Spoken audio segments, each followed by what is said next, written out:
Namaskar. So in this video I'm going to share a chart to discuss about predicting widowhood or Vedhavya Yoga in a woman's chart. Okay, so here you can see the chart, and now let me tell you the rules for widowhood. And actually this chart has all the things that are meant to be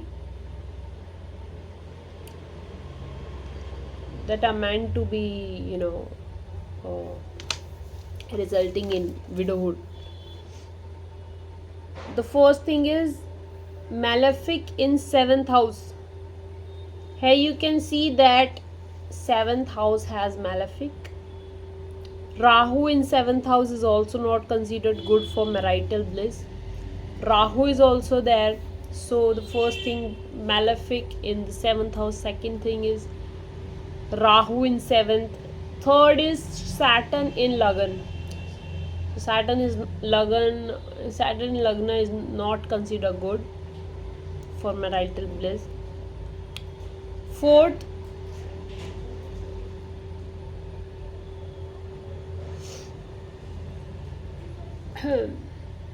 seventh, Saturn, ketu, shani, ketu, mangal, Rahu Mangal is considered as Ankarak Yoga, and here we are not considering Mangli because she is Mangli, so her husband died. No, it's not just that Mangal is placed in 7th house. No. It has much more than that. There is so much of malefic influence in the 7th house.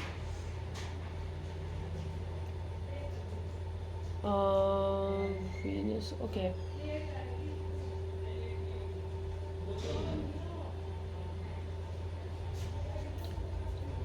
Well, Sun and Mercury are most of the times they are together, and in this chart as well, 6th lord and 7th lord are conjoined into the 10th house, also aspected by Saturn, which is a functional malefic, which is a 12th lord and 11th lord in the chart. Actually I have this chart in front of me and I will put it into this video as well. Now I am not saying that if you see these kind of things in a woman's chart and you should scare her off. No,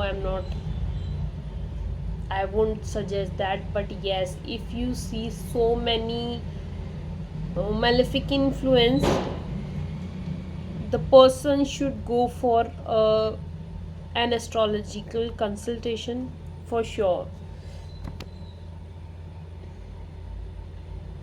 So what does classic say? Lagna chandrat papaha saptameshtame va vidva. मतलब लग्ना चंद्राप पापा, अगर लगन से या moon से 7वें में और 8वें में मैलेफिक है,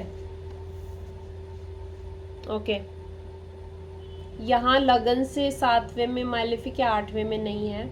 and if we see from the moon,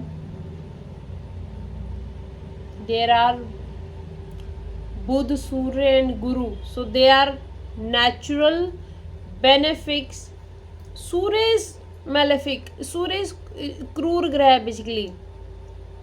ठीक है, Surya is not considered good for marital bliss in 7th house, either from lagna or from moon. And here it is functional malefic also. So how do you judge a horoscope? If the person is going to be going to experience marital bliss or not, or you are skeptical about having a Vedavya Yoga, because it's not a small thing. In today's world, people would say ki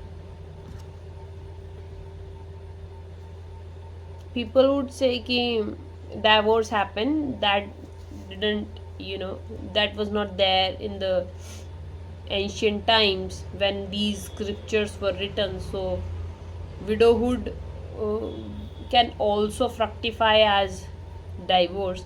That is true, I second that.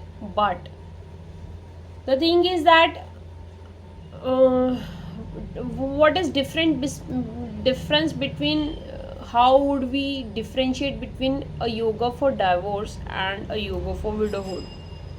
So here the question comes.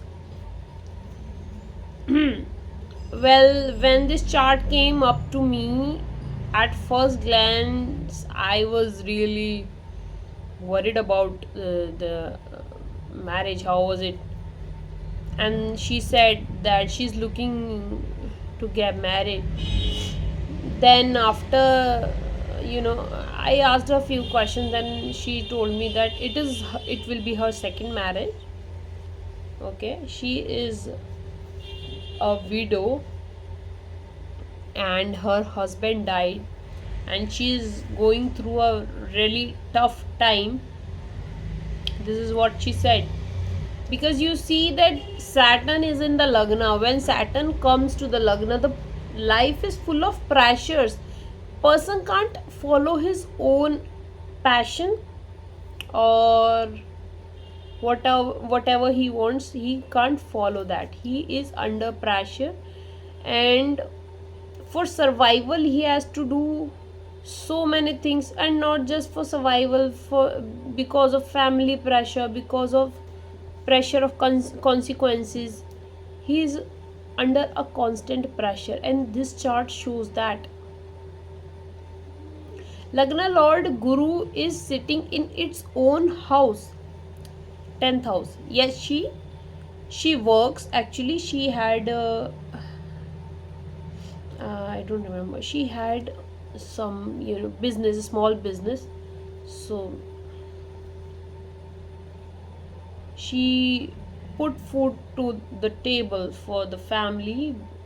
That is a good thing, but she is under pressure of the consequences after her husband died. um,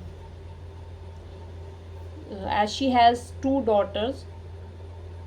So she has two daughters, and she is working to make ends meet. Matlab,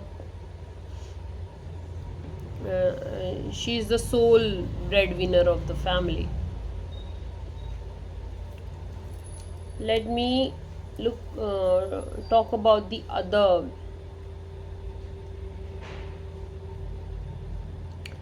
yogas for Vedavya.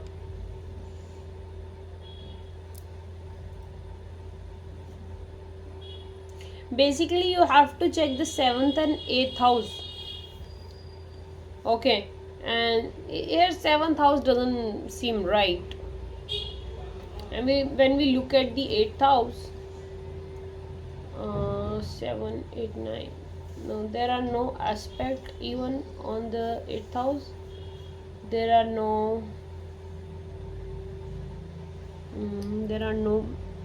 planet, and there is no aspect as well. Well, that is good.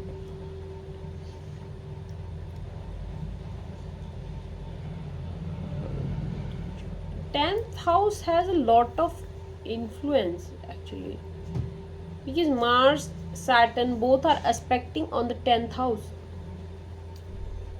So my next question from that lady was ki how's your mother-in-law? Because 10th house denotes your mother-in-law. Then of course she told many things after that as well. But here what we are talking is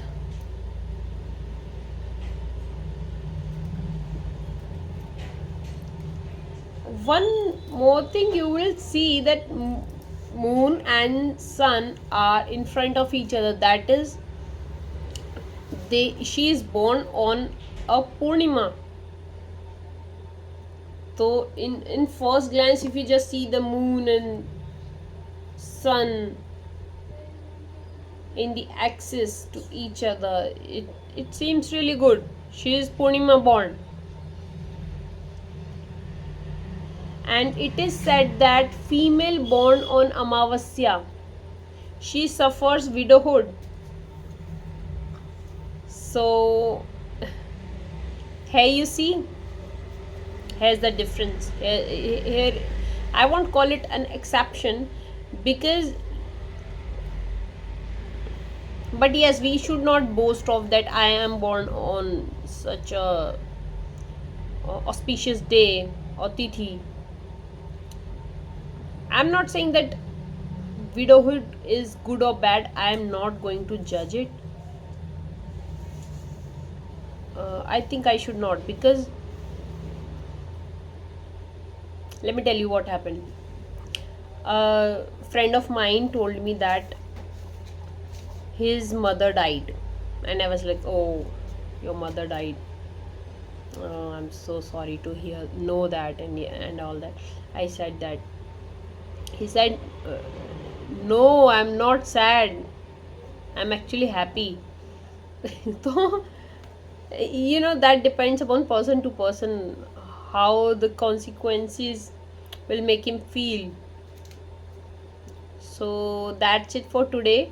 There is so much to talk about marriage, widowhood, marital bliss, etc. I will keep covering different aspects of marriage in different videos. So stay tuned. Jai Shri Ram.